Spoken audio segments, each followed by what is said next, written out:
Welcome to Telugu one news. నేను మహాలక్ష్మి. మనతో పాటు TDP spokesperson doctor AS Rao garu ఉన్నారు. వారితో మాట్లాడదాం. నమస్తే సార్. ఇప్పుడు ఎక్కడ చూసినా స్మితా సబర్వాల్ పేరే వినిపిస్తుంది. ఆవిడ ఒక న్యూస్ మేకర్గా తయారైపోయారు. ఎందుకంటే గత వారం రోజులుగా సచివాలయంకి దూరంగా ఉన్న ఆమె కొత్తగా ఏర్పాటైన ప్రభుత్వానికి కనీసం ట్విట్టర్లో కూడా విషయం చెప్పలేదు. కానీ సడన్గా సీతక్క ఛాంబర్లో ప్రత్యక్షమయ్యారు. దీనికి మీరేమంటారు?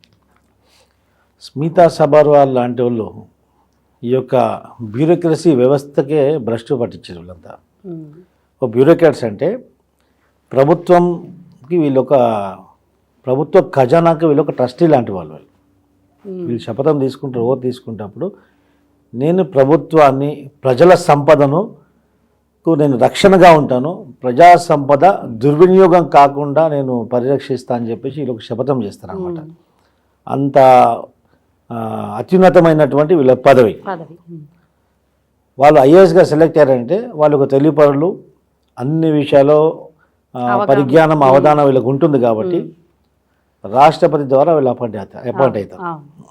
అలాంటి వ్యక్తులు కబ్జాకోర్లకు, ప్రజలని రాబందుల్లాగా దోసుకున్న వాళ్లకు తొత్తులుగా మారి ఆ యొక్క బ్యూరోక్రసీ వ్యవస్థనే సర్వనాశనం పట్టించారు. ఈ బ్యూరోక్రసీ వ్యవస్థలో ఈ బీహారీ బ్యాచ్ సోమేష్ కుమారు, ఈ మొన్నటిదాకా సస్పెండ్ అయినటువంటి అంజనీ కుమారు, ఎంత బీహారీ బ్యాచ్. ఈ పాలకుడు కూడా, ముఖ్యమంత్రి కూడా బీహార్ డిఎన్ఏ కలిగినాడు కాబట్టి ఆ బీహార్ బ్యాచ్ని ప్రోత్సహించాడు.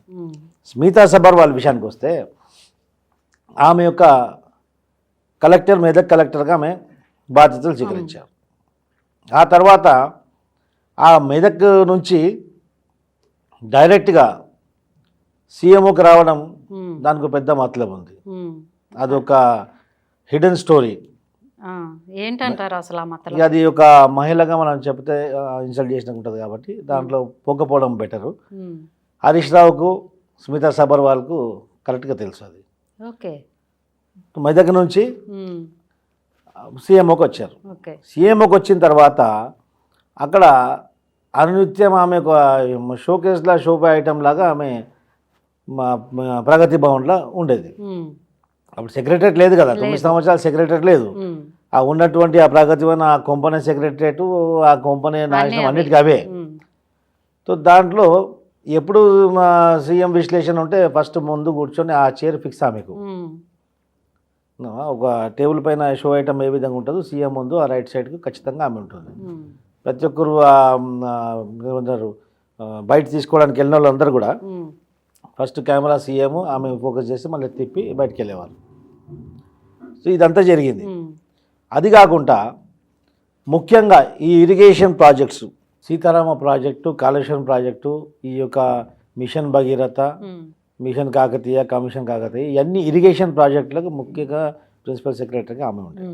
ఈ ఇరిగేషన్ ప్రాజెక్టులు మొత్తం ఆమె చేపైన జరిగాయి.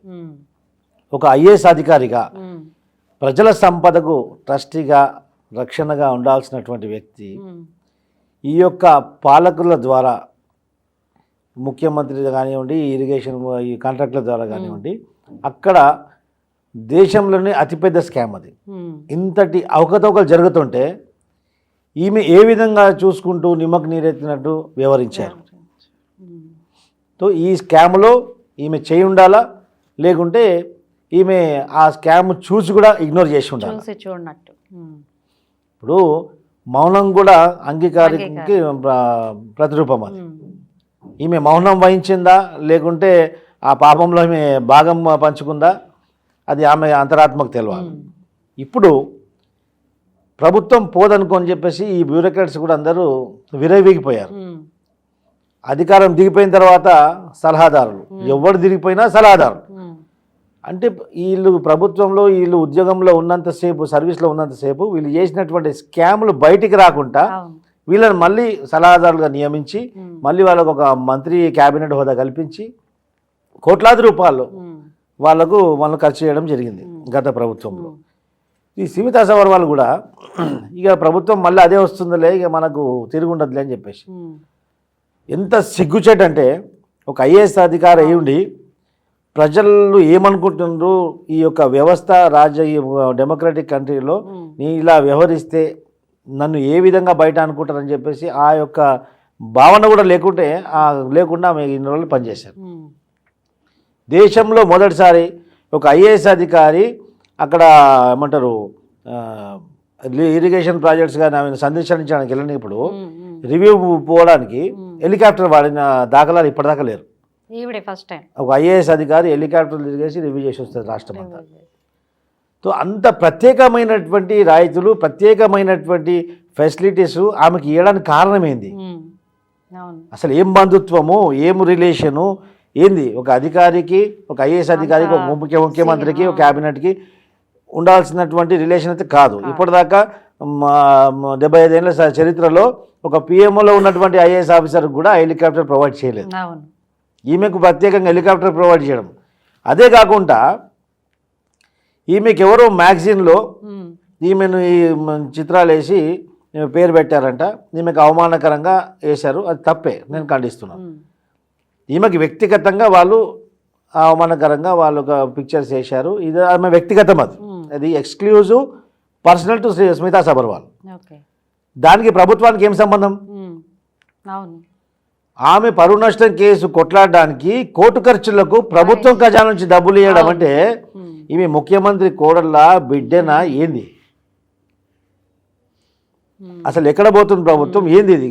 ప్రజల సొమ్ము, ప్రజల సంపద వీళ్ళు ఇష్టం వచ్చినట్టు, వీళ్ళు కేర్ టేకర్గా ఉన్నారా లేకుంటే వీళ్ళు ఓనర్షిప్ ఇచ్చారా, ప్రజలు జీపీ ఇచ్చారా వీళ్ళకి మీ ఇష్టం ఉన్నట్టు వాడుకోనని చెప్పేసి?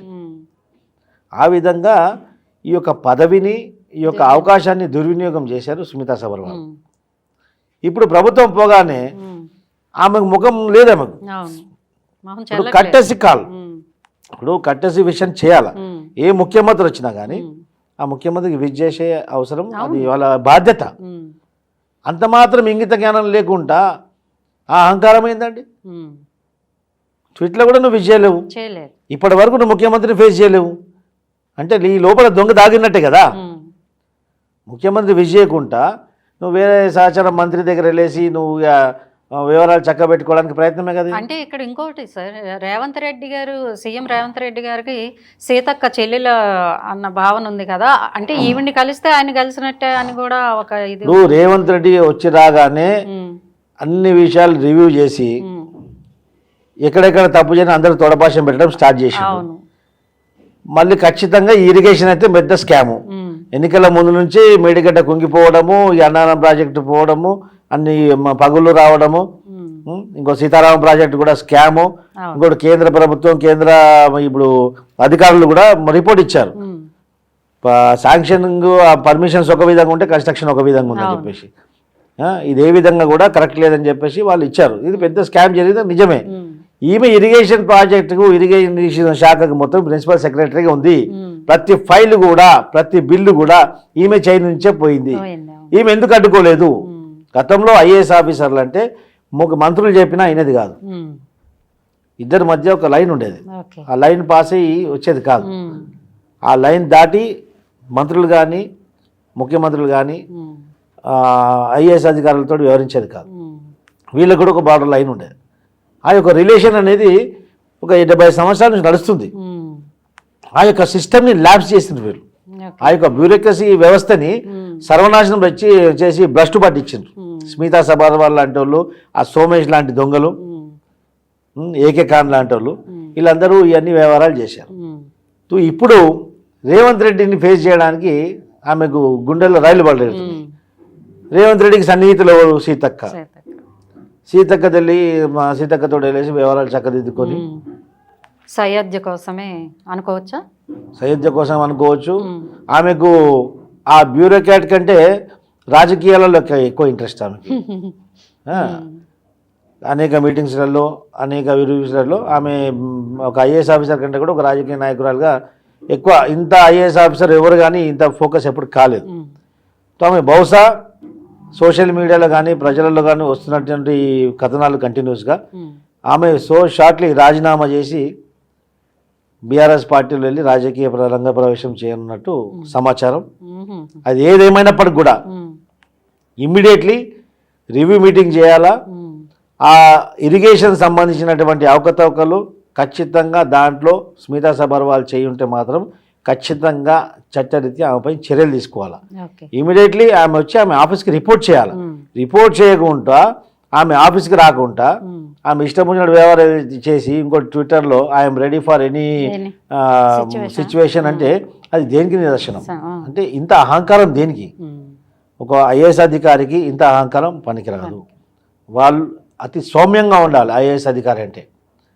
అలాంటిది పోయి ఒక రాష్ట్రాన్ని మొత్తం కుదేలుపరిచినటువంటి పార్టీకి నువ్వు ఒత్తాసు పలుకుంటూ ప్రజలకు నీ వల్ల ఎంతో అంత అన్యాయం జరిగింది, ఇది వాస్తవం. దీనికి గతంలో ఏ విధంగా అయితే శ్రీలక్ష్మి చేశారో సేమ్ మళ్ళీ ఈమె కూడా అదే విధంగా చేసింది. లక్ష్మికి ఏమేమి జరిగాయో అందరికీ తెలుసు. బహుశా అలా జరగొద్దని మనం కూడా కోరుకుంటున్నాం.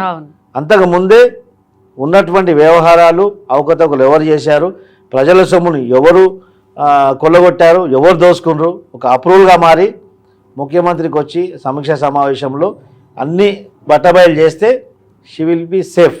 అదర్వైజ్ కథ కంచికి చేరడం ఖాయం.